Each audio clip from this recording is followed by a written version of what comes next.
Assalamualaikum warahmatullahi wabarakatuh. Kali ini kita praktikum yang kedua, yaitu stek ya. Yang akan kita coba praktekkan adalah stek pucuk ya. Mengapa stek pucuk? Karena pucuk itu banyak sekali didapatkan pada tanaman, dan biasanya kalau batangnya agak lunak seperti itu lebih gampang untuk di stek ya. Nah, kita akan coba pakai NAA ya, ininya. Kita buat dulu larutan stok NAA-nya. Saya akan buat 2000 ppm larutan NAA. Jadi akan saya timbang sebanyak 2 gram larutan NAA, kemudian dilarutkan dengan sedikit KOH. Setelah itu dimasukkan ke dalam labu takar. Oke, kita timbang ya. Kita timbang.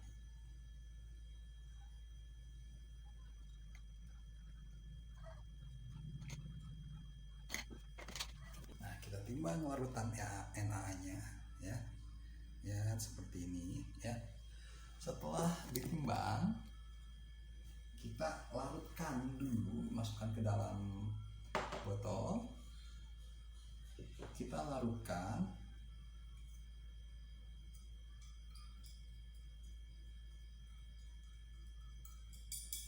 dengan sedikit KOH. Kenapa? Karena dia bersifat asam ya. Jadi hormon yang bersifat asam itu dilarutkan dengan KOH atau NaOH. Tapi kalau hormon yang bersifat basah, misalnya sitokinin ya, larutkan dengan sedikit HCl. Memang ini karena ini agak pekat ya, jadi agak-agak. Kemudian kita masukkan ke labu takar.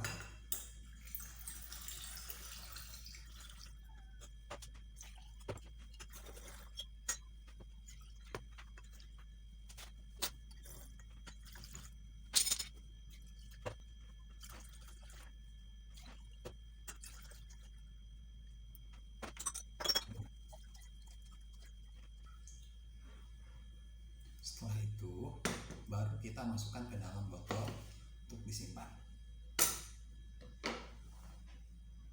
Nah, cara untuk menghitung konsentrasi zatnya kan kita punya 2000 ppm ya. Kemudian misalnya kalian akan buat 200, 300,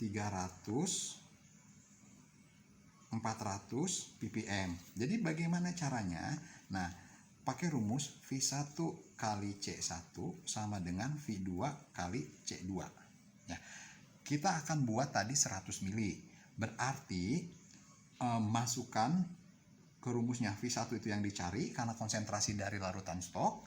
Kemudian konsentrasinya 2000 ppm sama dengan V2-nya kan 100 ya, kali C2-nya 200. Nah, jadi V1 sama dengan 20.000 dibagi 2000. 10. Kan tadi Bapak juga ininya 10 ya. Nah, kalian tinggal pakai cara ini ya. Jadi kalian ambil 10 mili, kemudian tambahkan sampai 100 ml air.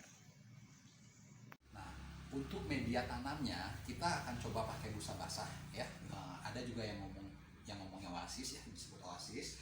Juga kalau misalnya nggak ada oasis, bisa pakai rokul atau pakai sabut kelapa ya, atau media lain yang ada. Tapi kita akan coba pakai ini ya, pakai busa basah. Jadi busa basah yang seperti ini kita potong sesuai dengan ukuran stek yang akan kita buat ya.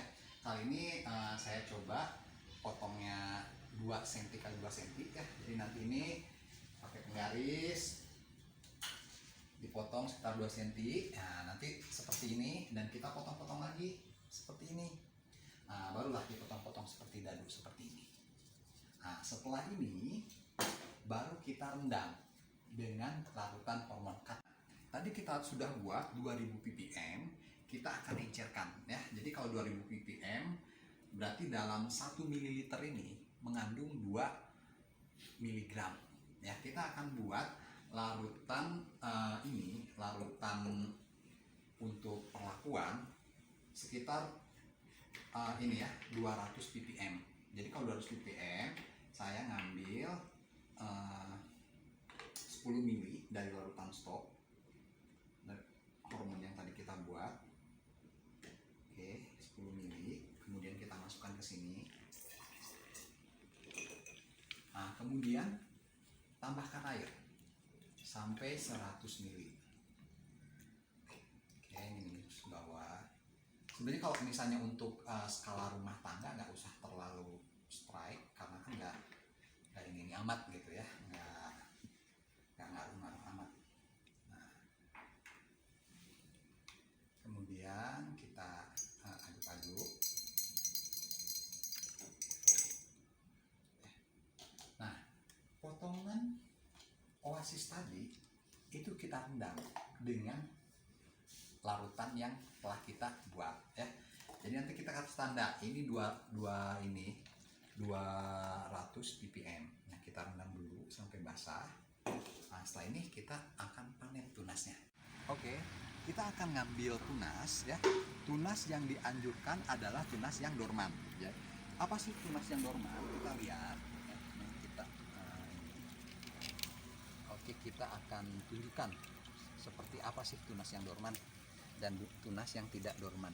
Nah, kalau tunas yang tidak dorman ini ada kuncup baru seperti ini. Kalau tunas yang dorman seperti ini ya.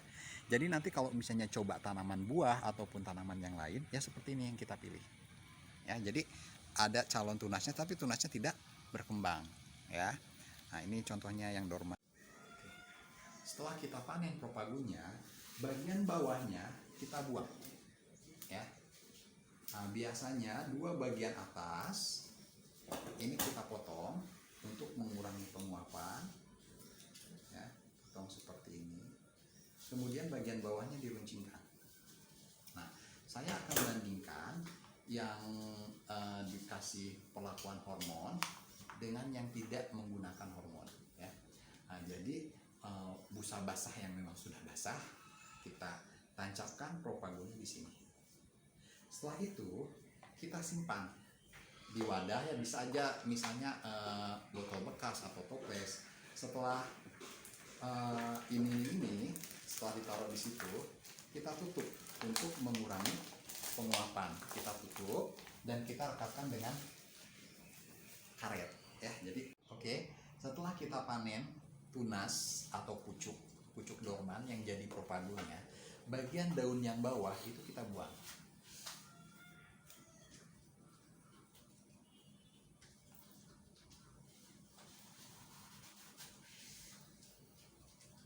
Bisa juga menggunakan gunting. Nah, setelah dibuang biasanya 2 daun. Kadang-kadang juga kalau misalnya untuk jambu deli ya biasanya cuma 1 ya, jadi cuma 2 buku yang ininya dibuang. Untuk jambu deli ya yang saya pernah pelajari dibuang, kemudian ininya dibuang juga seperti ini. Nah, dia cuma diruncingkan ujungnya, kemudian kita tancapkan. Saya 2, yang 1 pakai hormon, yang 1 cuman air biasa ya. Jadi kita namanya praktek ya, kita bandingkan mana yang paling bagus. Nah, setelah ini kita tancapkan di sini. Setelah ditancapkan seperti ini, kita masukkan ke wadah ya. Bisa kalian wadahnya yang ini. Nah, supaya lembab, kita tutup dengan plastik seperti ini dan ininya dikasih karet. Ya. Nah, jadi udara tetap masuk. Nah, terus kalau kalian khawatir, ini bisa dilubangi dulu bagian bawahnya. Oke, itu praktikumnya. Silahkan dicoba berbagai tanaman tentunya, dan jangan lupa ya buat yang banyak. Kemudian kalian bandingkan berapa hormon yang kalian pakai, berapa konsentrasinya, berapa jumlah yang kalian ini induksi perakarannya. Setelah itu kita bandingkan ya. Sampai ketemu. Canggih gak usah mahal, yang penting efektif ya.